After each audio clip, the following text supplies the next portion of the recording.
Visakhapatnam municipal కార్పొరేషన్లోను Vijayawada municipal కార్పొరేషన్లోను రోడ్లను 10 ఏళ్ల పాటు ప్రైవేట్ వాళ్ళకి ఇవ్వాలని చంద్రబాబు నాయుడు కూటమి ప్రభుత్వం నిర్ణయం తీసుకున్నది. విశాఖపట్నంలో 88 కిలోమీటర్ల పొడవు కలిగినటువంటి ప్రధానమైనటువంటి కూడల్ని రోడ్లన్నింటినీ ప్రైవేట్ వాళ్ళకి ఇవ్వబోతున్నారు. అలాగే విజయవాడలో 23 కిలోమీటర్ల పొడవు కలిగినటువంటి 11 రోడ్లను ప్రైవేట్ వాళ్ళకి ఇవ్వాలని నిర్ణయం చేసుకున్నారు. ఇది అత్యంత ప్రజా వ్యతిరేకమైనటువంటిది. విశాఖ ప్రజలకు విజయవాడ ప్రజలకు తీవ్రంగా హాని చేసేటటువంటి నిర్ణయాన్ని చంద్రబాబు నాయుడు ప్రభుత్వం తీసుకోవటం తీవ్రమైనటువంటి చర్యగా మేము పరిగణిస్తూ ఉన్నాం. దీన్ని ఉపసంహరించుకోవాలని మేము డిమాండ్ చేస్తూ ఉన్నాం. మున్సిపల్ కార్పొరేషన్ లో రోడ్ల నిర్వహణ అనేటువంటిది మున్సిపల్ కార్పొరేషన్ యొక్క బాధ్యత. ఆ బాధ్యత నుంచి వైదొలిగి ఈ రోజు కార్పొరేట్లకి రోడ్లను కట్టబెట్టడం అనేటువంటిది ఇది తీవ్రమైనటువంటి ప్రమాదకరమైనటువంటి చర్యగా భావిస్తూ ఉన్నాము. ఈ విశాఖపట్నంలో సుమారు 88 కిలోమీటర్ల రోడ్డుకి 10 ఏళ్ల పాటు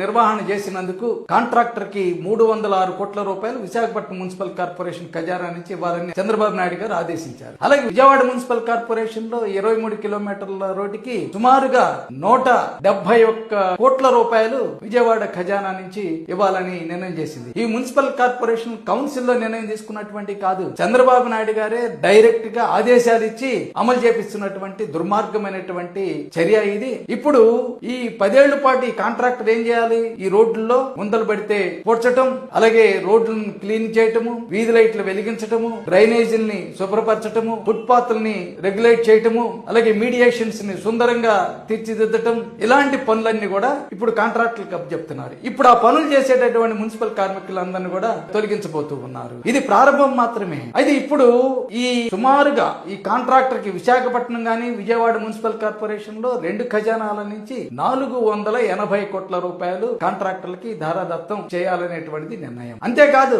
ఇప్పుడు ఈ 88 కిలోమీటర్లు విశాఖపట్నం గాని లేకపోతే 23 కిలోమీటర్ల విజయవాడ మున్సిపల్ కార్పొరేషన్ ఈ రోడ్ల పక్కన ఎక్కడైనా గాని బైక్ పెట్టినా లేకపోతే కారు పెట్టినా ఫైన్లు విధించి ఆ డబ్బు కూడా కాంట్రాక్టర్లకే ఇస్తారు. ఈ రోడ్లు భారీకి పార్కింగ్లు పెడతారంట. ఈ పార్కింగ్ లో బైకులు కార్లు అక్కడ పెట్టి గంటకి 20 రూపాయల నుంచి 30 రూపాయలు వసూలు చేయబోతూ ఉన్నారు. పార్కింగే కాదు, అలాగే అక్కడ తోపుడు బళ్ళు ఉన్నాయి అనుకోండి, ఆ తోపుడు బళ్ళు వాళ్ళు కూడా నెలకి ఇంతని 500, 1000 రూపాయల, 2000 రూపాయల చొప్పున అద్దె కూడా కాంట్రాక్టర్లకు చెల్లించాలంట. ఆ రోడ్లు బారికి ఉండేటటువంటి అడ్వర్టైజ్మెంట్ బోర్డులు కానీ లేకపోతే షాపులు చిన్న చిన్న ఇళ్లకి లేకపోతే చిన్న చిన్న దుకాణాలకి ఉండేటటువంటి నేమ్ బోర్డులు కానీ అడ్వర్టైజ్మెంట్లు అన్ని కూడా ఆ కాంట్రాక్టర్ కే చెల్లించేలాగా నిర్ణయం చేయబోతూ ఉన్నది. ఇంత దుర్మార్గంగా ప్రజలు ఆస్తి పన్ను, నీటి ఛార్జీలు, అలాగే ట్రేడ్ లైసెన్సులు గానీ లేకపోతే బిల్డింగ్ ఫీజులు గానీ, స్టాంప్ అండ్ డ్యూటీ సర్చార్జీ గాని, వృత్తి పన్ను గాని, వీటి ద్వారా వచ్చేటటువంటి డబ్బుని కాంట్రాక్టర్లు తీసుకెళ్తూ పోతున్నారు. ఇది ఒక పెద్ద కుట్ర. ఇది క్విక్ ప్రో అంటాం చూడండి. అలాంటి పథకానికి చంద్రబాబు నాయుడు గారు వ్యూహం పన్ని విశాఖపట్నం విజయవాడ మున్సిపల్ కార్పొరేషన్ లో అమలు చేస్తున్నారు. చెత్త పన్ను రద్దు చేశామని చెప్తూ ఉన్నారు. ఇప్పుడు ఈ రోడ్లు ప్రైవేటీకరణ ద్వారా ఈ రోడ్లలో మొత్తం చెత్త పన్ను అనేటువంటి మరలా తిరిగి తీసుకురాబోతూ ఉన్నారు. ఇప్పుడు వరకు వీధి లైట్లు లేవు పన్ను, ఇప్పుడు వీధి లైట్ల పన్ను కూడా త్వరలో రాబోతూ ఉన్నది. ఇప్పుడు దాకా డ్రైనేజ్ పన్ను లేదు, నిర్వహణ పన్ను సంబంధించినటువంటి ప్రత్యక్షంగా, ఇప్పుడు ప్రత్యక్షంగా ఇంకొక పన్ను అదనంగా డ్రైనేజ్ కూడా పన్ను అనేటువంటిది విధించే ఆలోచన అనేటువంటిది ఉంది.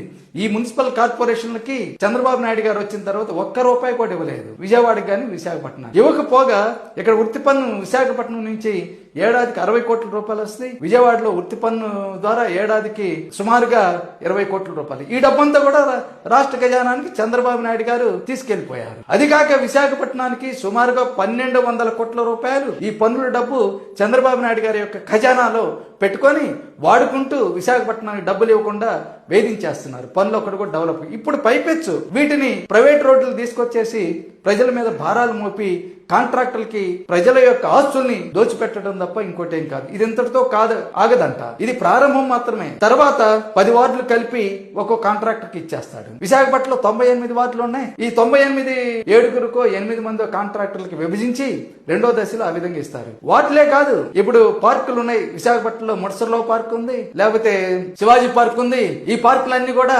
33 ఏళ్లు 99 ఏళ్ళకి ప్రైవేట్ వాళ్ళకి ఇచ్చేస్తారు. విశాఖపట్నంలో లూలు మాల్ కి 13 ఎకరాలు ఎలా ధారాదత్తం చేశారు, విజయవాడలో ఆర్టీసీ స్థలాన్ని 4.5 ఎకరాలని లూలు మాల్ కి ఎలా ధారాదత్తం చేశారు, ఇప్పుడు పార్కుల్ని కళ్యాణ మండపాల్ని, ఇండోర్ స్టేడియంస్ ని, అలాగే మొత్తం వీధి లైట్ల నిర్వహణాన్ని, లేకపోతే మంచినీటిని, శానిటేషన్ ని, ఆఖరికి శ్మశానాలు కూడా 33 ఏళ్లు, 66 ఏళ్లు, 99 ఏళ్ళకి ఇవాళ ఇచ్చేటటువంటి రచనలు చేస్తున్నారంటే ఈ విశాఖపట్నం విజయవాడలో ఏం బతుకుతాయని నేను అడుగుతూ ఉన్నాను. ఇవి విశాఖపట్నం విజయవాడ మున్సిపల్ కార్పొరేషన్ యొక్క పేర్లు మార్చేస్తారు. ఆ తర్వాత ఇప్పుడు వచ్చే పేరేమిటి? Visakhapatnam municipal corporation private limited, Vijayawada municipal corporation private limited. ఇప్పుడు మేయర్ గారు, డిప్యూటీ మేయర్లు, కార్పొరేటర్లు ఉన్నారు. వాళ్ళు బొమ్మల్లాగే ఉంటారు తప్ప వాళ్ళకి ఎటువంటి అధికారాలు లేకుండా ఒక ఉత్సవ విగ్రహాలుగా మార్చేటటువంటి విధంగా చంద్రబాబు నాయుడు గారు ప్రయత్నం చేస్తున్నారు. ఇది స్థానిక సంస్థలను దెబ్బతీయటం, స్థానిక సంస్థల్లో రాష్ట్ర ప్రభుత్వం తీవ్రమైనటువంటి జోక్యం చేసుకొని దాని యొక్క అధికారాలను లాగేసుకొని ఈ ఆస్తులన్నిటిని కూడా ప్రైవేట్ వాళ్ళకి, పెద్ద పెద్ద కార్పొరేట్ సంస్థలకి, పెద్ద పెద్ద ప్రైవేటు కాంట్రాక్టర్లకి, రాజకీయ పార్టీ తోటి వాళ్ళ యొక్క కూటమి పార్టీకి అనుబంధంగా ఉండేటటువంటి కాంట్రాక్టర్లు బదిలీ చేయాలనేటువంటి కుట్ర తప్ప మరొకటే కాదు. రాష్ట్ర చంద్రబాబు నాయుడు ప్రభుత్వం తక్షణమే ఈ దుర్మార్గమైనటువంటి చర్యని ఉపసంహరించుకోవాలని సిపిఎం కార్పొరేటర్ గా నేను డిమాండ్ చేస్తూ ఉన్నాను.